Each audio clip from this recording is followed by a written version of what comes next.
ઘણા બધા વિદ્યાર્થીઓ અને શિક્ષકોને એકમ કસોટી વખતે ખાસ એના ક્વેશ્ચન બેંક, એનું સોલ્યુશન, એના ક્વેશ્ચન પેપરની, પ્રેક્ટિસ પેપરની જરૂર હોય ત્યારે અહીંયા એકમ તમે જ્યારે લર્ન સેક્શન, જ્યારે એપ્લિકેશન ડાઉનલોડ કરો છો ત્યારે ફોર્માલિટીઝ પૂરી કર્યા બાદ લર્ન સેક્શનમાં અહીંયા તમારે મીડિયમ સિલેક્ટ કરવાનું છે અને અહીંયા તમારે તમારું ધોરણ સિલેક્ટ કરવાનું છે. લેટ સપોઝ અત્યારે હું 9મું કર્યું તો અહીંયા 9મા ધોરણને લગતું આવશે. અત્યારે માનો કે હું 10મું ધોરણ સિલેક્ટ કરું છું તો અહીંયા 10મા ધોરણને લગતું આવશે.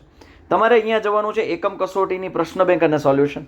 અહીંયા પહેલું જે છે એ ટાઈમ ટેબલ આપેલું છે, એટલે કે અહીંયા આમાં જે અને ટેક્સ્ટબુકમાં જોશો એટલે ગવર્મેન્ટ દ્વારા જે ટાઈમ ટેબલ એકમ કસોટીનું આપેલું છે આખા વર્ષનું, એ અહીંયા પરિપત્ર સાથે એ તમે ટાઈમ ટેબલ ત્યાં જોઈ શકશો. એટલે કયા મહિનામાં કયા ચેપ્ટર્સનું એ પેપર છે, કયા સબ્જેક્ટનું છે, એ તમને અહીંયા પરિપત્ર મળી જશે.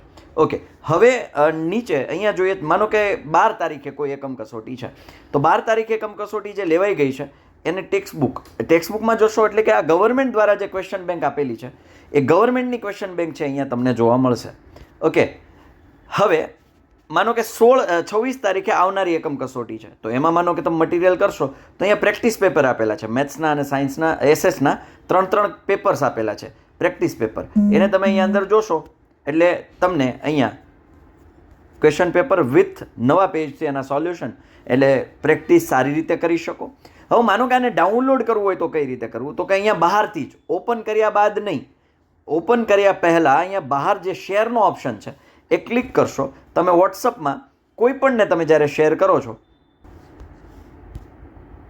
તો આ રીતે અહીંયા શેર થઈ જશે અને જેવું અહીંયા મોકલશો એમાં જે ઉપરની લિંક છે, જે આ લિંક ઉપરની, એ લિંક ઉપર તમે ક્લિક કરશો એટલે તરત જ ડાઉનલોડ થઈ જશે. એટલે તમે જે એપ્લિકેશન છે બરાબર, એ મતલબ તમે જે પીડીએફ છે એ ડાઉનલોડ કરી શકશો. ઓકે, તો અહીંયાથી તમે ક્લિક કરશો એટલે એ ડાઉનલોડ થઈ જશે. બરાબર, તમે ડાઉનલોડ કર્યા બાદ તમે એ પીડીએફ તમારા ફોનની અંદર જોઈ પણ શકશો. ઓકે, તો આ રીતે આ ડાઉનલોડ થઈ ગયું છે. તો ડાઉનલોડ કઈ રીતે કરવું એ પણ મેં તમને સમજાવી દીધું છે. ઘણા બધા લોકોનો આ પ્રશ્ન હતો કે પીડીએફ ડાઉનલોડ કઈ રીતે કરવી. ઓકે, તો આ છે ડાઉનલોડ કઈ રીતે કરવી, આ પ્રોસિજર ખાસ સમજાવી છે.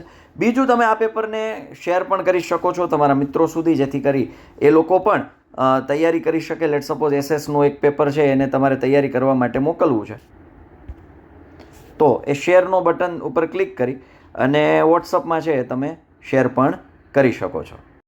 શેર કરી દઉં છું તો આ રીતે એ શેર પણ થઈ જશે.